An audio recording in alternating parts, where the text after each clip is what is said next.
तो आज मैं बनाने जा रही हूँ हेल्दी एंड टेस्टी सा नाश्ता, वो भी सूजी से, जिसे मैंने बिना डीप फ्राई किए हुए तैयार किया है, वो भी पैन में। सच बताऊँ तो मुझे भी यकीन नहीं हो रहा था कि ये नाश्ता जो है ना इतना ज़्यादा टेस्टी बनेगा। तो मैं तो इसकी फ़ैन हो गई हूँ। गारंटी है मेरी तरफ से कि आप भी अगर इसे एक बार बना लिया तो आप भी इसकी फ़ैन हो जाएंगे और इसी तरह बार बार बनाना पसंद करोगे। हेलो फ्रेंड्स, मैं हूँ गज़ाला और आपका वेलकम है हमारे किचन गज़ाला सीक्रेट मसाला में। चलिए बनाना शुरू करते हैं। सबसे पहले हमने यहाँ पे एक छोटे वाला ग्राइंडिंग जार लिया और उसमें हमने डाला है 2 बड़े चम्मच के करीब शुगर यानी कि चीनी, और 3 हरी इलायची यानी कि छोटी इलायची जो होती है उसे हमने ले लिया। इस तरह से इसे खोल के अंदर वाले जो पार्ट होते हैं उसे हमें इसमें डाल देना है। इससे क्या होगा कि एक बार में ही 2 काम हो जाएंगे, यानी कि इलायची पाउडर और शुगर पाउडर दोनों चीज़ें एक बार में ही तैयार हो जाएंगी। ग्राइंड हमने इसे कर लिया है और ये देखिए बिल्कुल बाज़ार में जो मिलती है ना शुगर पाउडर, वो बिल्कुल आसान तरीके से आप घर पे ही बना सकते हो। शुगर पाउडर हमारा तैयार हो गया, इसे अलग रख देते हैं। चलते हैं नेक्स्ट प्रोसेस की ओर। गैस ऑन करेंगे, पैन डालेंगे, पैन को गरम करेंगे और इसमें हमने डाला है 1 छोटी चम्मच के करीब देसी घी। आप चाहे तो यहाँ पे कुकिंग ऑयल का भी इस्तेमाल कर सकते हो, चॉइस आपकी है, लेकिन मैं सजेस्ट करूँगी कि देसी घी का आप इस्तेमाल करेंगे तो बहुत ही बढ़िया सा फ्लेवर देगा। थोड़े से हमने 8 से 10 काजू के पीस लिए हैं और 5 से 6 पीस हमने यहाँ पे बादाम लिया है। लो फ्लेम रखेंगे और इसे हम हल्का सा रोस्ट कर लेंगे, यानी कि क्रिस्पी कुरकुरा होने तक। तो चले इसे कंटिन्यूस चलाना है, छोड़ना नहीं है बिल्कुल भी। अगर छोड़ देंगे तो ये जल जाएंगे। इसका कलर चेंज नहीं करना है, बस इसे थोड़ा सा रोस्ट करना है, जिससे हमें इसे है ना ग्राइंड करने में आसानी होगी। तो आप अगर ज़्यादा इसमें ड्राई फ्रूट्स डालना चाहे तो और ऐड कर लीजिएगा। कुछ और ड्राई फ्रूट्स आप इसमें ऐड करना चाहे अपने पसंद का तो डाल सकते हैं, चॉइस आपकी है। चले ये जो ड्राई फ्रूट्स है ना वो रोस्ट हो चुके हैं, इसे हम अलग एक बर्तन में निकाल देते हैं और इसे हम ठंडा होने के लिए अलग रख देंगे। उसके बाद इसी पैन में हम बची हुई घी में हमने यहाँ पे लिया है 1 कप सूजी। ये बारीक वाली सूजी है, इस तरह से ये देखिए सामने से। अगर मोटी हो तो थोड़ा सा ग्राइंड कर लीजिएगा, उसके बाद ही इस्तेमाल करें। सूजी को उसी पैन में डालेंगे, फिर से स्पैचुला ले लेते हैं और कंटिन्यूस चलाते हुए इसे भी हम रोस्ट कर लेंगे। तब तक हमें रोस्ट करना है, यानी भूनना है कि इसका जो हल्का सा जो कलर है ना क्रीम कलर हो जाए, तब तक इसे हमें भून लेना है। इसे बहुत ही बढ़िया सा फ्लेवर देता है, ज़्यादा भी रोस्ट नहीं करना है। जब इसमें हल्की हल्की सौंधी सौंधी सी खुशबू आने लगे, हल्का सा क्रीमी टेक्स्चर इसका मतलब दिखने में लगे, तो आप समझ जाएं कि ये जो सूजी है अच्छी तरीके से रोस्ट हो चुका है। ध्यान रहे यहाँ पे भी हमें गैस का फ्लेम जो है ना एकदम लो ही रखना है। हाई कर देंगे तो ये जल जाएगा और बिल्कुल भी बढ़िया सा तैयार नहीं होगा। लो फ्लेम पे कंटिन्यूस चलाते हुए हम इसे रोस्ट कर लेते हैं। तो फ्रेंड्स, यहाँ पे आप लोगों से छोटी सी प्यारी सी रिक्वेस्ट है। रेसिपी पसंद आ रही है, चैनल पे नए हैं और अभी तक हमारे चैनल को सब्सक्राइब नहीं किया तो प्लीज़ सब्सक्राइब करें और साथ में बेल आइकन दबाएं, जिससे कि इसी तरह की नई नई रेसिपी की नोटिफिकेशन जाती रहे। और लाइक शेयर कमेंट्स करना बिल्कुल भी ना भूलें। जब भी आप लोग रेसिपी ट्राई करें पसंद आए तो प्लीज़ कमेंट बॉक्स में आप अपने प्यारे से नाम और शहर का नाम लिखकर बताइएगा, जिससे कि मैं आप लोगों का नाम लेकर थैंक यू या फिर धन्यवाद बोल सकूं। जिन लोगों ने हमारे चैनल को सब्सक्राइब कर लिया है उन्हें बहुत बहुत ज़्यादा धन्यवाद। यूट्यूब की न्यू फीचर्स हाई बटन दबाएं, चैनल को सपोर्ट करें। रेसिपी पसंद आने पर प्लीज़ ज़्यादा से ज़्यादा शेयर करें और सेव कर लें। सूजी हमारी अच्छी तरीके से रोस्ट हो चुकी थी, यानी हल्का सा क्रीम कलर आ गया था। हमने उसे निकाल दिया अलग एक प्लेट में और वापस से उसी पैन का हम इस्तेमाल करेंगे और इसमें हमने डाला है 1 कप गेहूं का आटा और 1/4 कप मैदा। तो फ्रेंड्स, आप चाहे तो यहाँ पे पूरे मैदे का भी इस्तेमाल करके इस नाश्ते को बना सकते हैं, इस बिस्किट को बना सकते हैं, लेकिन या फिर आप इसे 1 कप मैदा ले लें या 1/4 कप गेहूं का आटा ले लें, तो चॉइस आपकी है। हमने यहाँ पे 1 कप गेहूं का आटा 1/4 कप मैदा का इस्तेमाल किया है और इसे भी हम एकदम लो फ्लेम पे ही इसे भी रोस्ट कर लेते हैं। तब तक हमें रोस्ट करना है जिसमें इसमें ना हल्की हल्की सी खुशबू ना आने लगे। हल्की हल्की खुशबू आने लगी थी। हमने इसे भी निकाल लिया है। अब आती है बारी ड्राई फ्रूट्स की, जो हमने हल्का सा रोस्ट करके रखा है। ये ठंडी भी हो गई है। ग्राइंडिंग जार ले लेते हैं छोटी वाली और ढककर इसे हम ग्राइंड कर लेते हैं। और बढ़िया सा हमारा ये ड्राई फ्रूट्स पाउडर भी तैयार हो गया है। ये देखिए कुछ इस तरह से, एकदम पाउडर भी नहीं करना है, हल्का सा दरदरा हमने यहाँ पे इसे पीस लिया है। इसे एक बाउल में ट्रांसफ़र कर लेते हैं। सामने से ये देखिए रिज़ल्ट, हमने जो रोस्ट किया ना, जिसकी वजह से अच्छी तरीके से ये मतलब पाउडर में बदल गई है। चलिए इसे अलग रख देते हैं। अब यहाँ पे हम ले लेंगे बड़ा वाला मिक्सिंग बाउल। हमने यहाँ पे लिया है एक छोटी चम्मच के करीब देसी घी, और ये हमने लिया है एक छोटी चम्मच के करीब ऑयल, रिफाइंड ऑयल है। आधी छोटी चम्मच हम यहाँ पे ले लेंगे नमक। उसके बाद इसमें हम डाल देंगे पिसी हुई शुगर पाउडर और इलायची पाउडर, जो हमने साथ में पीस के लिया था। तो हमने पूरे नहीं डाला है, अभी यहाँ पे थोड़े से बचा के रखे हैं। और इस तरह से हैंड बीटर ले लेते हैं और सारी चीज़ों को आपस में ना मिक्स कर लेंगे, अच्छी तरीके से मिक्स कर लेंगे, जिससे हमें इसकी जो ना कंसिस्टेंसी का पता चलेगा। तो आप स्पून का भी इस्तेमाल कर सकते हैं या फिर अपने हाथों का भी इस्तेमाल कर सकते हैं। इसे मिक्स करने के लिए चॉइस आपकी है। चलिए इसे हमने मिक्स कर लिया है, इसे हटा देते हैं। अब यहाँ पे इसमें हम ऐड कर देंगे रोस्ट की हुई सूजी। उसके बाद इसमें हम डाल देते हैं रोस्ट की हुई आटा और मैदे का मिक्सचर, और सारे हमने इसमें डाल दिया है। और साथ में पिसी हुई ड्राई फ्रूट्स भी इसमें डाल देते हैं। और यहाँ पे हमने थोड़े से नारियल को भी कद्दूकस करके ले लिया है। आप यहाँ पे बाज़ार वाली जो नारियल पाउडर होती है उसका भी आप इस्तेमाल कर सकते हैं। साथ में हमने एक बड़े चम्मच के करीब पोस्ता दाना का इस्तेमाल किया है, यानी पॉपी सीड्स का। उसके बाद अपने हाथों से इसे अच्छी तरीके से मिक्स करेंगे। तब तक हम इसे मिक्स करेंगे जब तक कि इसमें खास्ता नज़र, यानी कि मोयन नज़र ना आ जाए। ये देखिए कुछ इस तरह से, और बाइंड करके हम देख लेंगे कि हमारे हाथों में बाइंड हो रहा है या नहीं। तो शुगर थोड़ा हमें कम लग रहा था, हमने वापस से जो बची हुई शुगर पाउडर थी ना, उसे हमने डाला। और थोड़ा बढ़िया सा कलर आने के लिए आधी छोटी चम्मच के करीब हमने यहाँ पे हल्दी पाउडर डाला है। तो आप बिल्कुल भी टेंशन न लें कि हल्दी पाउडर डाला है तो कहीं टेस्ट ना ख़राब हो जाए। ट्रस्ट में कुछ भी ख़राब नहीं होगा, बढ़िया सा फ्लेवर भी देगा और बढ़िया सा हल्का हल्का ना कलर भी देगा। तो आप हल्दी पाउडर डालिएगा ज़रूर। वापस से हम हाथों का इस्तेमाल करते हुए सारी चीज़ों को अच्छी तरीके से मिक्स कर लेते हैं। और जैसा कि रिज़ल्ट आपके सामने है, हल्दी पाउडर की वजह से हल्का सा जो इसका कलर है ना, चेंज हो गया है ना। तो अच्छी तरीके से मिक्स कर लेते हैं। और ये देखिए हमारे मिक्सचर का जो ये कलर है हल्दी पाउडर से चेंज हो गया है और बढ़िया सा लुक दे रहा है। और यहाँ पे हमने जो मोयन डाला है ना, एकदम परफेक्ट है। इतना ही हमें चाहिए इस बिस्किट को बनाने के लिए, मोयन। और ये देखिए धीरे धीरे एकदम इसमें खास्ता सा बन गया है। तो चलिए अच्छी तरीके से मिक्स हो गई हैं सारी चीज़ें। अब इसे हम गूँथ लेते हैं। तो यहाँ पे हमने इसे गूँथने के लिए दूध का इस्तेमाल किया है। रूम टेम्परेचर वाली दूध है।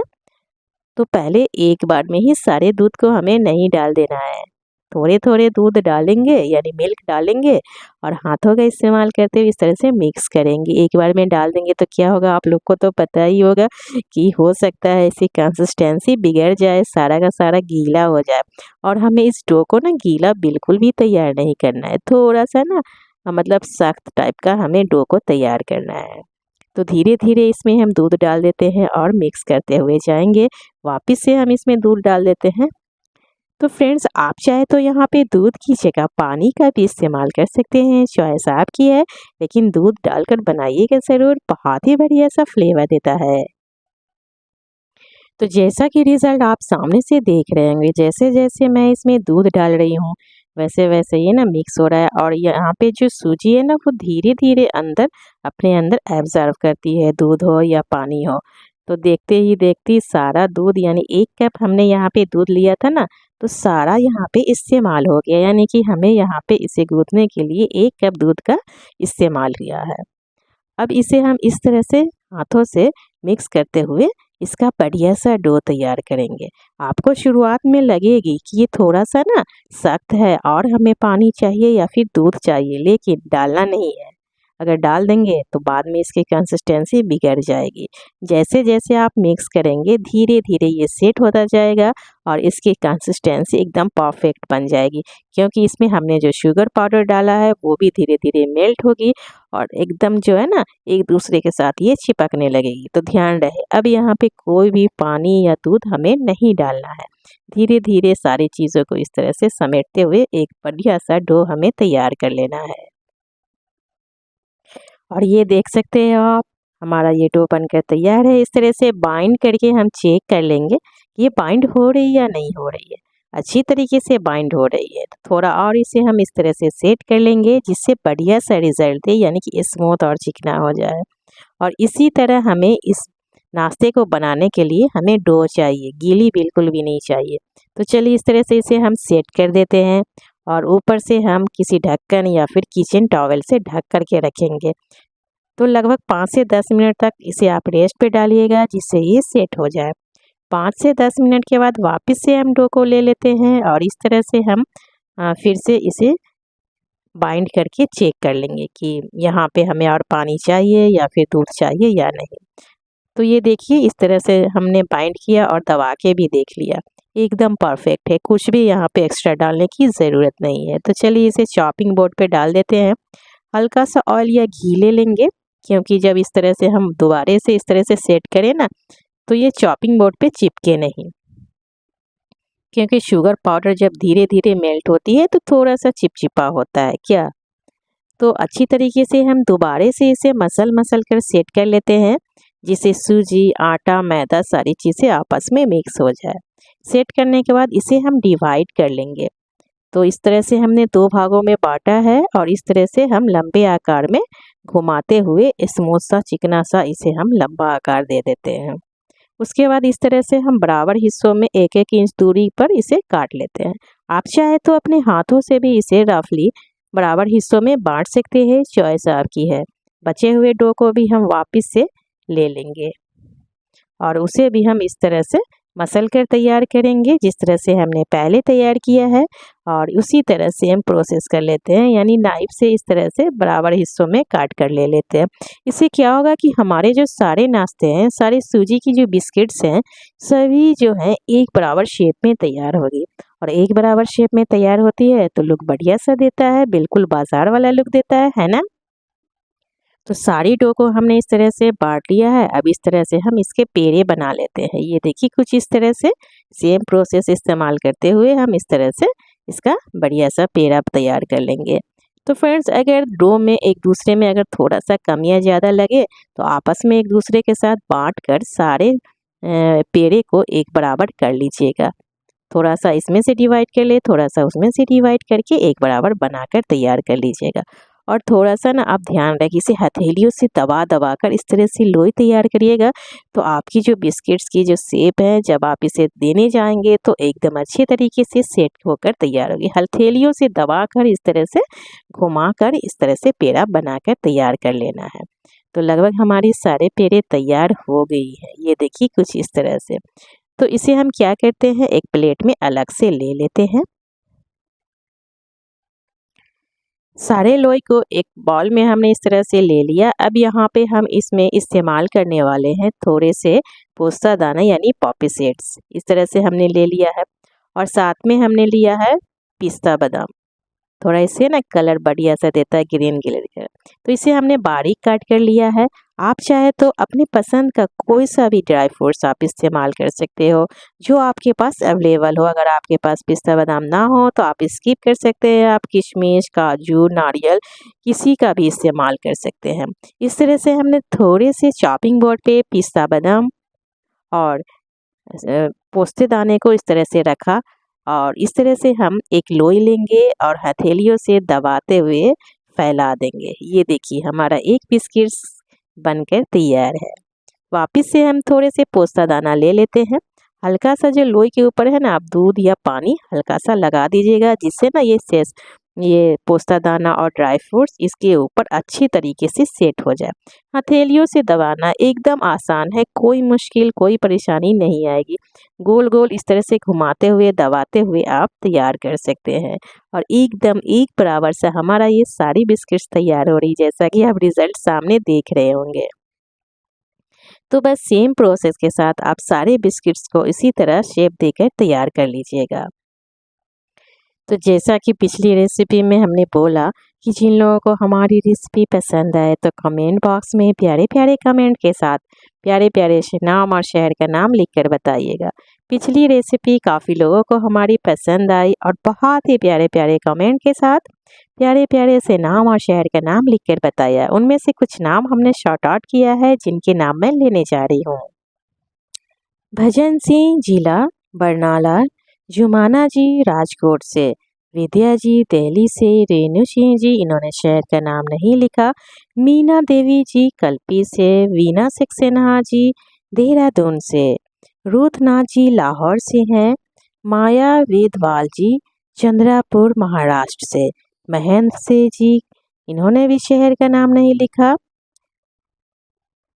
रजनी जैन जी महाराष्ट्र से, किशोरी जी लंदन से, अरुणा शाह इन्होंने भी शहर का नाम नहीं लिखा, मंजू जी इन्होंने भी शहर का नाम नहीं लिखा, शेरबानो जी पाकिस्तान से हैं, प्रेमा शराब जी नागपुर से, कमलेश जैन जी कालका हरियाणा से, किरण रानकर जी उदयपुर राजस्थान से, जयंती जी उड़ीसा से, अनीता जी इंदौर से, उषा जी महाराष्ट्र से, कल्पना जी बिहार से, भारती जी जसपाल जी सुमन पोखर रेल जी नेपाल से हैं, गुड़गांव दिल्ली से हैं, सोनी जी पटना से, रेणु जी जम्मू से, निशा जी दिल्ली से, सुरेंद्र मन जी यूएसए से, राजेंद्र जी पटियाला से, सुनीता जी बिहार से, फौजिया खान जी पाकिस्तान से हैं, कंवल खान जी कराची से, कंचन किचन जी लखनऊ से हैं, मधुवती जी नासिक से, परमजीत कौर जी मुंबई से, निर्मल जी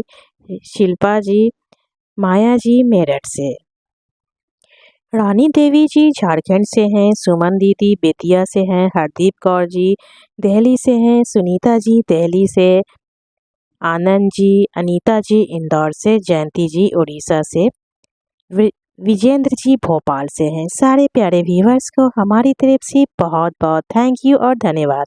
आगे से भी इसी तरह हमारी रेसिपी पसंद आए तो आप अपने प्यारे से नाम और शहर का नाम लिखकर बताते रहें। तो फ्रेंड्स सारी बिस्किट्स को हमने शेप दे दिया, एक प्लेट में ले लिया, गैस को ऑन कर लेंगे, अपने पसंद का पैन ले लेंगे। मैं सजेस्ट करूँगी कि यहाँ पे आप नॉन स्टिक पैन ले लें, जिससे बढ़िया तरीके से ये मतलब शैलो फ्राई हो जाए। गैस को ऑन करने के बाद पैन को गर्म किया, 2-3 चम्मच ऑयल और साथ में घी डाला। आप चाहे तो पूरे ऑयल या फिर पूरे घी हल्का सा डाल दीजिएगा, ज़्यादा नहीं डालना है, 2 से 3 छोटे स्पून डाल देना है और एकदम लो फ्लेम पे ढक कर कुछ देर आप इसे कुक करिएगा। 2 से 3 मिनट के बाद ढक्कन हटाकर चेक कर लीजिएगा कि नीचे के जो पार्ट है वो अच्छी तरीके से सेट हुए हैं या नहीं। तो ये 2 से 3 मिनट के बाद बढ़िया सा कलर मतलब आ गया था नीचे वाले पार्ट में। उसके बाद इसे हम उलट लेंगे। उलटकर इस तरह से लो फ्लेम पे ही इस तरह से हिलाते डुलाते हुए इसको भी हम इस तरह से शैलो फ्राई करेंगे। तो फ्रेंड्स अगर आपके पास एयर फ्रायर हो, ओटीजी हो तो आप उसमें इस तरह से नाश्ते को तैयार कर सकते हैं। तो अगर एयर फ्रायर ना हो, ओटीजी ना हो तो आप इस तरह से पैन में भी बढ़िया तरीके से कम ऑयल में आप इसे बनाकर तैयार कर लीजिएगा। इस तरह से इसकी ना पोजीशन चेंज करते रहिएगा, जिससे एक बराबर इसका कलर आए और अच्छी तरीके से ये ना शैलो फ्राई हो जाए। तो ये देखिए हमने धीरे धीरे इस तरह से उलट मतलब इसकी जो पोजीशन है चेंज किया है, चलाया है, धीरे धीरे करना है जिससे ये टूटे नहीं बिल्कुल और बढ़िया सा कलर इसका सुनहरा आ गया है। तो ये लीजिए हमारा ये बढ़िया सा सूजी बिस्किट्स बनकर तैयार हो गया है। इसे एक प्लेट में ले लेते हैं। वापस से उसी पैन में 2 से 3 छोटी स्पून ऑयल और 1 छोटी स्पून घी डाल देते हैं। आप चाहे तो पूरी की पूरी घी डालकर इस्तेमाल करके हुए बना सकते हैं, आप चाहे तो बटर का भी इस्तेमाल कर सकते हैं। और जिस तरह से हम जिस साइड हमने जो पोस्ता दाना ड्राई फ्रूट्स लिया है ना, उसी साइड इस तरह से पलट कर पहले डाल देते हैं और ढक देते हैं। वापस से हम 2 से 3 मिनट इस तरह से कुक कर लेंगे। 2 से 3 मिनट के बाद वापस से हम इसे ढक्कन हटाएंगे और पलट कर देख लेंगे। इस मतलब बढ़िया से सुनहरा कलर आ गया है। पलट कर यहाँ पे भी हमें गैस का फ्लेम एकदम लो रखते हुए इस तरह से धीरे धीरे उलट पुलट करते हुए क्रिस्पी कुरकुरा सुनहरा कलर होने तक हमें इसे भी शैलो फ्राई कर लेना है। धीरे धीरे इसकी पोजीशन चेंज करते रहिएगा जिससे इसमें एक बराबर सा कलर आए और अच्छी तरीके से ये कुक हो जाए। और ये देखिए बाकी की जो बची हुई बिस्किट्स थी वो भी बनके तैयार हो गई है ना। बिल्कुल आसान बनाना पैन में। और कितना बढ़िया सुनहरा कलर आ गया। दोनों साइड ये वाली जो कलर है वो आ जानी चाहिए। और हमने जो यहाँ पे ड्राई फ्रूट्स लगाया है और यहाँ पे पोस्ता दाना जो हमने लगाया है वो एकदम फैंसी सा लुक दे रहा है। और ये देखिए बिल्कुल भी नहीं जला है क्योंकि हमने इसे एकदम लो फ्लेम पे कुक किया है। बाकी के बचे हुए बिस्किट्स की भी बढ़िया सी कलर आ गई है। इसे भी हम इस तरह से उसी प्लेट में ले लेते हैं। और जैसा कि रिजल्ट आपके सामने सारे के सारे बिस्किट्स की कलर एक बराबर से आई है एकदम फैंसी लुक के साथ। तो फ्रेंड्स यहाँ पे मैं उन लोगों के नाम लेने जा रही हूँ जिन्होंने कमेंट बॉक्स में सिर्फ शहर का नाम लिखा है। कुछ नाम हमने शॉर्ट आउट किया है। Jharkhand, Kolhapur, Hyderabad, Lucknow, USA, Medina, Maharashtra, Jamshedpur, Tatanagar, Nagpur, Chennai, Begusarai, Nashik, Vadodara, Indore, Patna, Lucknow, Mira Road, Mumbai, Ranchi, South Africa, Ahmedabad, Kolkata. सारे प्यारे व्यूअर्स को हमारी तरफ से बहुत बहुत थैंक यू और धन्यवाद। आगे से भी इसी तरह आप लोगों को जब भी रेसिपी पसंद आए, जब भी ट्राई करिए तो कमेंट बॉक्स में इसी तरह आप अपने नाम और शहर का नाम लिखकर बता सकते। आई होप आप लोगों को रेसिपी पसंद आई है। और जा रहे हैं तो छोटी सी रिक्वेस्ट है, जाने से पहले प्लीज़ चैनल को सब्सक्राइब कर ले और लाइक शेयर कमेंट्स करना बिल्कुल भी ना भूले। जब भी रेसिपी ट्राई करिएगा तो कमेंट बॉक्स में आप अपने नाम और शहर का नाम लिख के ज़रूर बताइएगा जिससे मैं आप लोगों को थैंक यू या फिर धन्यवाद बोल सकूँ। और जिन लोगों ने हमारे चैनल को सब्सक्राइब कर लिया उन्हें बहुत बहुत ज़्यादा धन्यवाद। फिर मिलते एक ऐसे ही नई रेसिपी।